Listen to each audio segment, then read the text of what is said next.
Hi there and welcome to The Perspective on Berita Satu. I'm Blaze Hope. With me in the studio is Andrew Senduk, CEO of Moxy Indonesia, here to talk about Moxy, about the female economy and e-commerce in Indonesia. Andrew, thanks for joining us. Thank you for having me, Blaze.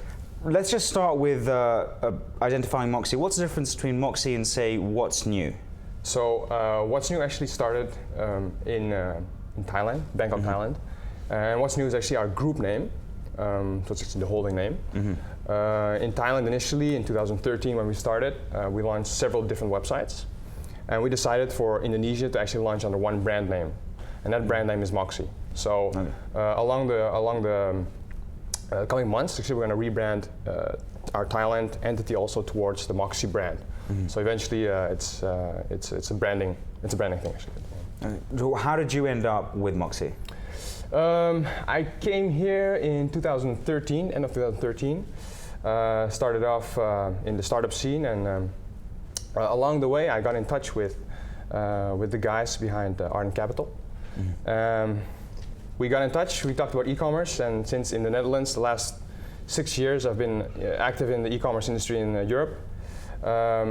It was for me something, coming back to where I come from, coming back to the roots.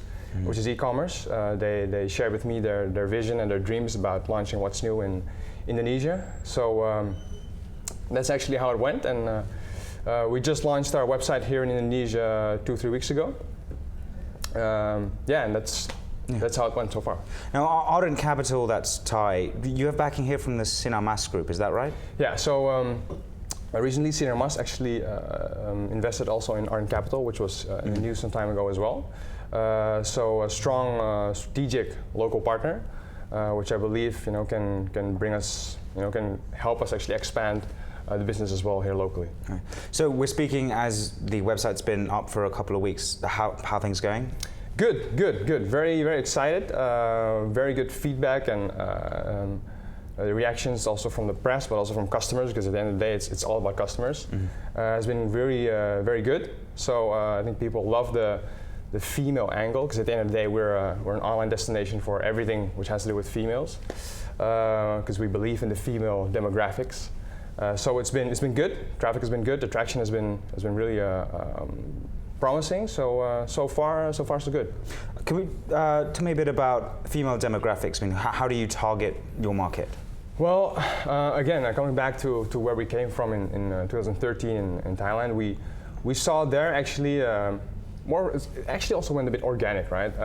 We launched websites. Along the way, you see that a lot of the demographics, a lot of the customers actually are female, and we used that angle actually, that we said, okay, a lot of our customer base is female. Here in Indonesia, if we now look at the female demographics, the female influence actually on purchasing decisions, then it's about what aspects in life actually touch females, let's say, in the age category of 20 to 40. So if we talk about, how do we position ourselves then?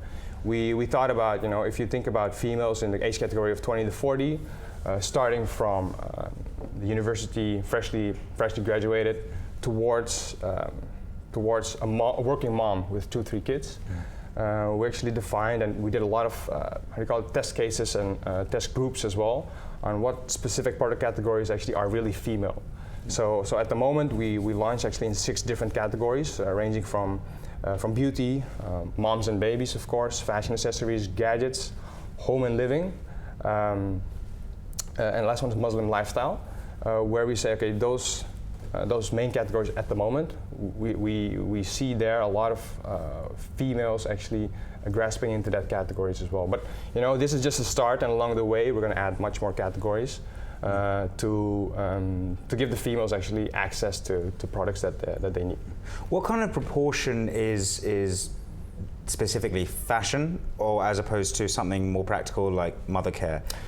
Yeah, so I think at the moment what we see now, beauty is of course a big trigger, which is I think beauty is one of the key categories as well, and moms and babies. And an interesting thing I see here, especially coming from Europe, where let's say the average age that women become a mother here is much younger. So becoming a mom, but still being let's say, relevant and still being young is in Indonesia much stronger, which I find really exciting. So you have a much younger population who is savvy, who's tech savvy as well. So we see a lot two of marketing phases kind of crossing. Yeah, exactly. But we see a lot of traction in beauty and moms at the moment. What is your core? 20 to 40. Is there a sort of a range that you target within that? Yeah. So I think if you look also in our Thailand base, but that's also now in the short weeks that we've been live.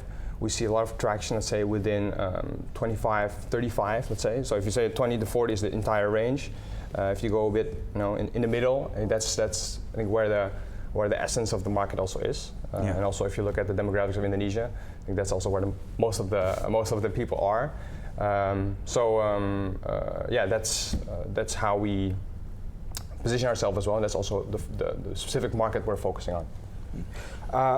In terms of the wider female economy, how do you think a brand like Moxy can advance in, say, 5-10 years if the population starts to perhaps age a bit, since it's so young right now? I think what for us is important now. What will happen in 5 years, of course, we all don't know. But I think for us now, we really want to almost empower women or give women this online destination where they can find anything. So it's not only about of course it's about commerce, it's about products, finding the good products, but it's also finding quality content which is valuable to them. Because at the end of the day, as Moxy, we want to create value for women. That's actually our bottom line. Create value for women. If it's customer experience, we want to be excellent. If it's the content that we provide, we want to be excellent as well.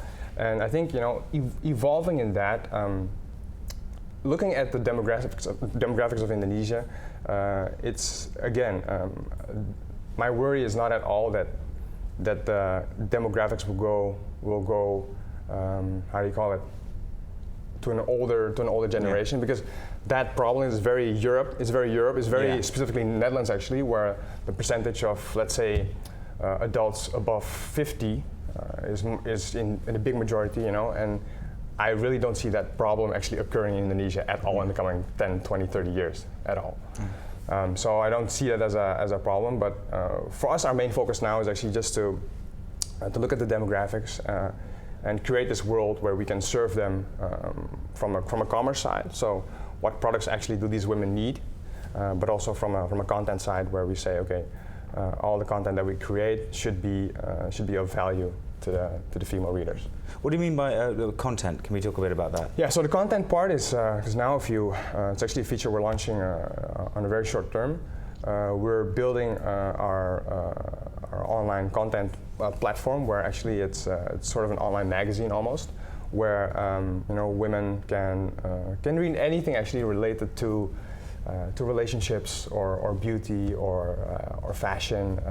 The products, but also in general, just the lifestyle topics. Because I believe, for us, it's our goal is actually to be this online destination for women, where they can find inspiration, where they can find products in a social shopping experience. And I believe it's not only just about selling products. I think, of course, women maybe in their DNA they love shopping, of course, and it's something that, of course, we want to provide to them as well. But we want to be more than just a commerce platform. So content would be your, let's say, all-female focused online magazine. Online magazine. Combined with the commerce. We're going to take a very quick break, but stay with us. We'll be back shortly on The Perspective.